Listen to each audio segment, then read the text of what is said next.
Today we're talking about the new Ruger 2245 Lite. It's a 22 caliber long rifle rimfire pistol. Ruger has actually a very long history with making 22 caliber pistols. It goes all the way back to the late 40s with their standard automatic pistol, and then in 1951 I think for their Mark I, which was the earliest variant of this. And the Mark I was actually picked up by the Army and the Air Force and used for a training pistol. Now fast forward to today in 2012, it's the same reason I bought this, is for a training pistol. And the reason is well, to start with 22 caliber ammunition, it's very inexpensive. You're talking only a few pennies per bullet, so you can really get a lot of range time in for a very cheap price. And at the same time, with such low recoil, you can really overcome any kind of flinching and bad habits you're picking up with operating the trigger. So to start with, let's just do a safety check here. The gun is unloaded. The magazine's empty for the purpose of this video. Now, the reason I chose the 2245, it's kind of complex. To start with, a few years back I had gotten a hold of a Mark II. It was either a Mark II or a Mark III. The original design with the more aggressive grip angle and then the longer bull barrel, and I really liked it. And I tried some others, and I just found the Ruger to be more reliable. It jammed less. 22 caliber ammunition, it's small, it's messy, it's rimfire. They jam a lot. They're just tough to deal with. So Ruger really has a winning design here, and their newest version, the 2245 Lite, is based on the Mark III and Mark II mechanisms. So it's really the same platform. It's just with the 2245, they changed the grip angle to be something more standard of a normal gun instead of having a grip angle that's at a real radical angle. I like having a similar grip angle just so you don't develop bad habits. But at the same time too, this is a lot lighter. The barrels in the past were steel and just heavy, and you don't need that bulk and weight for a 22. There's really very little recoil, so I was really attracted to this, and they're quite affordable. The MSRP is something close to $470, but in most stores you can pick them up for high 300s, $380, $390, or low 400s. I got mine for about $410 back in August. Since then I've put about almost 1,500 rounds through it, and I've really had no problems. Any 22 caliber gun is going to jam once in a while, and in all those rounds I've really only had a few. And the ammunition that I buy, it's really whatever's available at Walmart. I don't care, I'll run anything through it. But typically I'll get Federal or Winchester or whatever my range has available, but I've really not encountered any issues whatsoever. So there's a long history with Ruger and their Mark III pistols, and now the new 2245s and the newest version, the Lite, which is this. So I wanted that, but I also liked how customizable this is.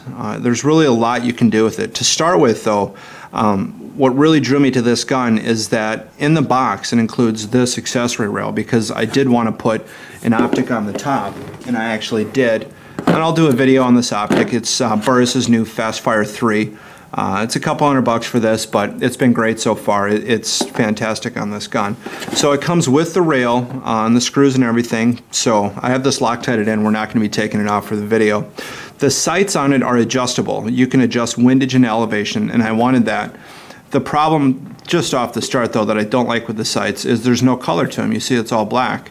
So that's not a sight picture I like. And I actually bought some paint, and after I'm done with this video I'm gonna fix that. This front sight will be orange, and then there'll be a little bit of white back here, so give me a better sight picture. But the sights really aren't a big deal to me because again I have the red dot sight for it, and that's what was important. And down the road I'll end up getting a scope. Also on this, you have a threaded barrel, so if you live in a state where you can have a suppressor, and I unfortunately don't, you can put the suppressor on the gun. It's suppressor ready. Instead what I got, and this is really just for cosmetic purposes, it's a compensator. Now first of all it's 22, so you really don't need to compensate for recoil, and the way this compensator is designed it's not going to do that anyway because you have holes coming out 360 degrees. So, you know, it really doesn't matter to me. I like the look of it. It was inexpensive. They're like 40 bucks. So I went ahead and bought it along with a few other accessories. Well, to start with, I got this holster and the sight that I talked about, and then some extra magazines. But aside from this, you know, a suppressor on a 22, if I could own one in Illinois, which again I can't yet due to the laws, it's great because you can shoot and shoot and shoot. You don't need ear protection. That way, if you're with people, you can have a normal conversation while shooting, and you do not need to wear ear protection because you're not going to be damaging your hearing. So these are things that really drew me to the gun. And, you know, there are some other states that I go to from time to time, and, you know, maybe, you know, I'll be able to put a suppressor on it while I'm visiting those states. But other than that, there's some new ammunition on the market that I'm going to do a video on, I think made by CCI, that promises to be more quiet even without a suppressor. So we'll talk about that another time. The grips on these are actually interchangeable. The whole look and feel of the gun, as far as the mechanics and operation of it, is meant to resemble a 1911 style pistol. There are some differences, but all your controls are in the same spot. Your safety, your slide release, and there's no slide on this, we'll talk about that, your magazine release. So it's all there, and then you have these grips which give you the same feel as a 1911. Now these are interchangeable, and it does in the box come with an Allen wrench, so you can swap these out. But you know, you could put 1911 grips on this, but you're going to need to modify it because a 1911 doesn't have that angled out right there. So you know, that would ruin some grips. But I suspect as time goes on, there'll be more grips specifically made for the Ruger. Or otherwise grips adapted for the Ruger. And Ruger promises to come out with some new versions of this. The gun itself is quite light. It's I think it weighs in at about 22.8 ounces, just off the top of my head, don't hold me to that. But it's a polymer lower, and then the top is aluminum, and it's actually anodized gold. It's just this real light gold hue to it. The barrel itself is steel, and it's set in there, I'll show you. Get the little washer off there. But you can see here the exterior is aluminum, and then inside is the barrel. Now you don't ever want to take this nut out. They actually epoxy it in there and they torque it in at the factory, and you can, Ruger says you can ruin your gun by taking that out. So as far as disassembly of the gun, it is less than easy. That's one of the big downsides to this style gun, or any Mark III, is that disassembly and reassembly is a pain in the butt. I'll actually down the road do a video, an instructional one, on how to take apart the gun and put it back together. Ruger, otherwise, on their website has videos. I know there are other videos on YouTube that go over that, but you know, so there's real no pressing need for me to make that right now. But the good news is you don't have to clean the gun every time you shoot it. Like I said, I've put 1,500 rounds through it, and I've cleaned it, I think, two times. So, you know, it doesn't hang up. It really doesn't have an issue. It operates quite well. Let's just go over what's inside the box real quick. We'll come back to the gun. We'll do some shooting at the range, too. It comes with this case, just a soft case, pretty standard. Comes with an extra magazine, so that's two that's included with it. It comes with a padlock, which is a little bit different than the locking mechanism for most guns, and I'll show you why. This, despite the serrations here, is not a slide. What happens is this bolt locks back. So what you do if you want to actually put the lock on the gun is simply put it through there, and that's it. The gun's locked. It can't be used or fired. It's completely safe. So if you don't have a safe or something else to put your gun in, and you have kids or something present and you need to lock the gun up, you can do that. At the same time, what you can do, if you look here, right underneath the safety, you see that little bolt inside of there? Turn the safety off and then it closes up, but it comes with these little keys. So with the safety on and that little bolt inside exposed, the little Allen wrench key, you can just lock the safety on.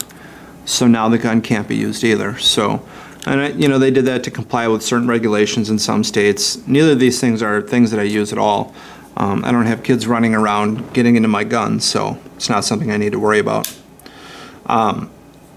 There are some other downsides to this. That Ruger went a little overboard with the safeties on this.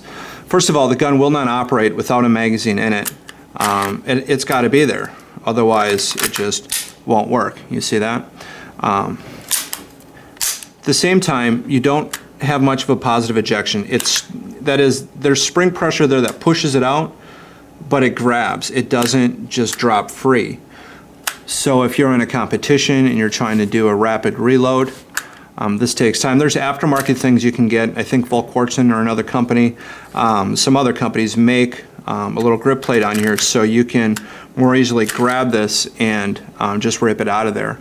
But as far as this one goes down the road, the guts of it are going to be completely replaced, so it will function without the magazine.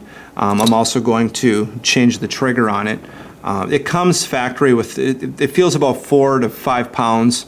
It's a pretty good trigger. I've felt better, but there's a little slack right there. So I'm going to get one that's more suited for competition. There's a range near my house here. They keep trying to recruit me into a friendly competition they have with a bunch of guys and their .22 caliber pistols. So I'll explore that down the road. But let's go to the range and do some shooting. I'm going to go ahead and mute the audio in the video just because while I was talking during filming, my voice was completely drowned out by background noise. It was inaudible. And I realized through this microphone, it sounds like I'm speaking through a tin can, but I don't care because I really want to highlight the point here about the front sight. It's something I don't like. If you're shooting with both eyes open like you're supposed to, your vision blurs a little bit.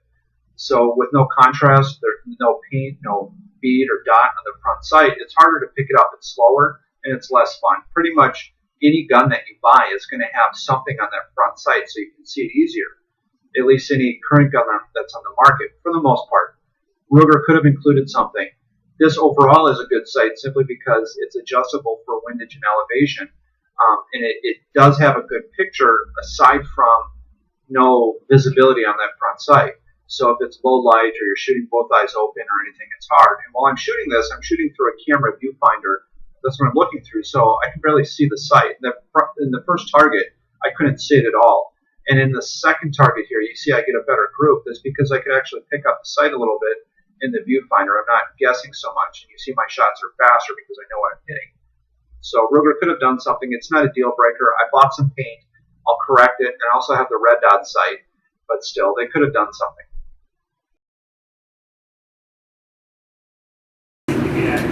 So these .22 caliber pistols really pay for themselves if you think about it, because the price of this ammunition literally is a few cents per bullet compared to a 9mm 40 or 45, 20, 30 cents roughly per bullet, just depending what you're buying and where you're buying it at. But you go through 1,000 or 2,000 rounds, you easily cover the cost of this gun right here or a similar gun. Just in ammunition. So it gets quite expensive to shoot a lot, and shooting a lot, getting in a lot of trigger time, is the only way to get good, to practice trigger control, to get rid of any flinching or any bad habits you have, to get a good sight picture, to shoot with both eyes open. You have to get the trigger time in. It takes thousands of rounds down range to get good. A lot of practice, a lot of discipline. So that's expensive with any standard caliber ammunition. That's where the .22 really comes into play. You can shoot and shoot, and it really costs next to nothing. And also, too, because you can see there's very little recoil. And with any standard caliber, even 9mm, a lot of people develop bad habits like flinching when they anticipate the recoil. So there's jerking the trigger, but then there's also flinching just as you pull the trigger, anticipating the recoil. And I actually caught that on camera, a legitimate flinch with my 40, and we'll cut over that right now. So with this gun, my thumb sometimes interferes with the slide lock. So when the magazine's empty, the slide doesn't lock open, and I think there's another round in the chamber. That's when I catch myself flinching, and you can see how dramatic it is, especially in slow motion. So imagine what that does to accuracy. High recoil guns, you're going to flinch, especially if you put a lot of rounds through it, and it's very hard to correct this. It's very hard to even know you're doing it. It's completely different than jerking the trigger. Look how it affects my whole arm. Watch. It's a flinch. See that? So we're going to shoot a couple rounds here, and we'll have a failure to feed, which isn't a big deal in this gun. It's really easy to correct the problem, but you have to consider today I put about 300 rounds through it. Before that, I had 500 rounds through it after I'd cleaned it last. So this is the only malfunction in that whole batch, and that's not too bad. And it's really important because, like I said earlier in the video, 22 caliber ammunition is difficult for a gun to deal with. It's prone to problems, and this Ruger handles it quite well. You don't want to be screwing around all the time, clearing out jams and malfunction. You want to be able to have fun and focus on shooting, which is the point in buying a 22, is to practice and to have fun. And you saw how dramatic the flinching was.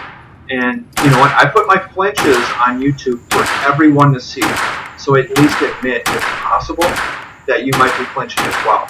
Actually, while I was filming this, the guy in the booth next to me, he was at the range today because he's having a problem with flinching. Okay, it affects a lot of people. It's something to consider. It's totally different than jerking the trigger. It's a whole different problem. And you'll find with the 22, you can shoot the 22 more accurately. And it's not because the gun's more accurate, it's because you're not flinching. Okay, you're relaxed, you're not jerking the trigger, and you're focused on shooting. So the good habits you pick up with shooting your 22 will extend onto your other guns as well. So the reasons to own a 22 caliber handgun, I think, are obvious at this point. They really do pay for themselves over the long run because you need to get a lot of rounds downrange to be good. But you know, this is one of several good 22 caliber handguns that are on the market.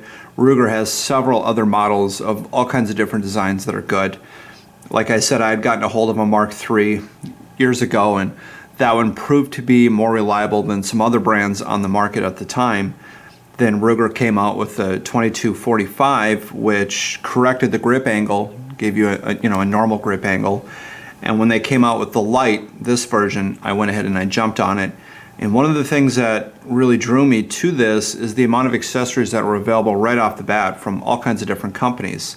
Like I said, I got the Compensator, I got the sight, I also got a speed loader.